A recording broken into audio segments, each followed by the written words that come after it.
Mamangi video da mayam pumnamakna Slender Man gi maramda tabikre adubu adomne Slender Man haribasi kanano amadi kadaidagi lakibano amati Slender Man gi asengba haurakfam asi kadaidagi no haiba adu ngasigi wari asida khangminarasi.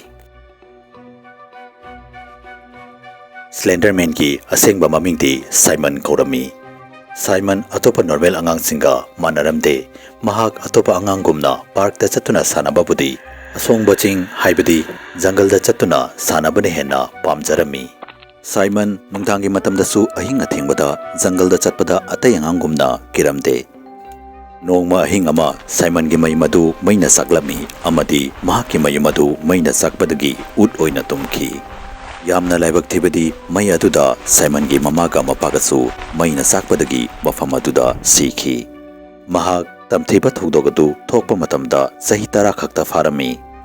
Numida dugi ahing adu mahakna magi mateng pangbiu haiduna mafam pumnamakta chenduna haijarami adubu magi mateng pangbinaba kanamata leiramde. Mahak chela cheladuna chatkhi amadi jungle amagi manungda changlakhi. Jungle aduda mahakna yum macha amakhak leiba urami. Yum aduda mahakna hanubi amasu leiba urami. Hanubi aduna Simon bu upada mahakbu yum aduda lehalami amadi mahakbu fazana yengbirami. Hanubi adu mahaki amata poksabi masunupi Angelina ga yum aduda leirami. Matamna hojinkibaga Simon yum aduda yamna nungaina leirami amadi hanubi adubu mahakna Granny haiduna kaurami. Angelina amadi Simon yum aduda punna chawminaraki amadi tapna tapna makhoi ani amana mabu thamoi sengna nungsinaba haurakhi. Makhoi ani makhoigi ayamba matam adu jungle da phaminaduna wari sanaduna lelami. Adubu nongma Angelina Simon ga saunnarakpadagi jungle da sauduna chenduna chatkhi. Angelina na halakmantabadagi Simon na jungle da chattuna thirami. Adubu khara chalaba matungda Angelina bu mafam amada sathina soktuna taaduna leiramba phangnakhi. Simon na Angelina bu yumda puduna laglami. Amadi Granny na Angelina gi asokpa mafamsing aduda hidak tebirami. Angelina na wakhal taraglaba matungda mahakbu amuba lamui amana attack tawrakhibani haiduna hairami.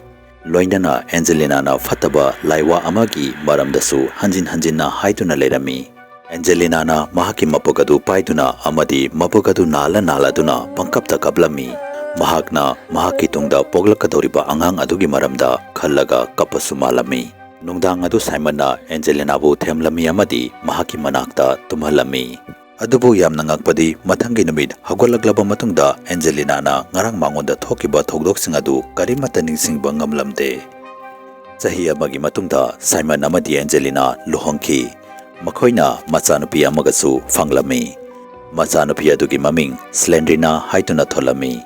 Makhoi ani jungle adugi manakta leiba khungang amada leiba hurami. Slendrina leisabi phajalaktuna chahi 13 faraklami. Slendrina gi punsi adu leitafam ama khanglamde. Mahakna mong gi pot urami.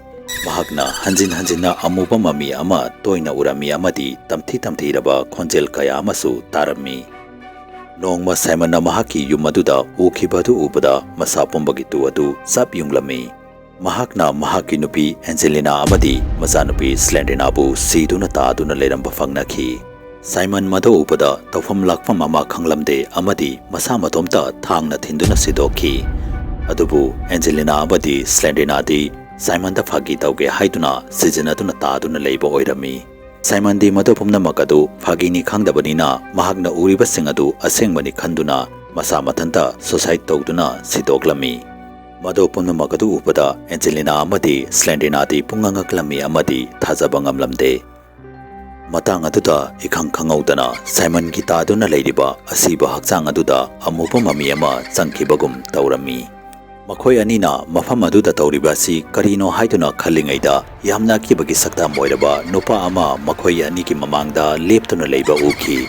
Nupa atugi mamai adu yauramde. Simon gi akibagi sakta moiraba masakadu urubada Angelina amadi Slendrina yamna kirami.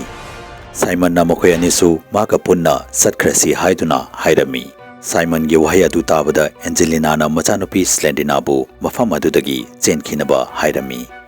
Amadi Slendrina mafam adudagi chenduna chatkhi. Simon na wafam asi khanglakpada Slendrina di mafam adudagi yamna thapna chenduna chatkhi.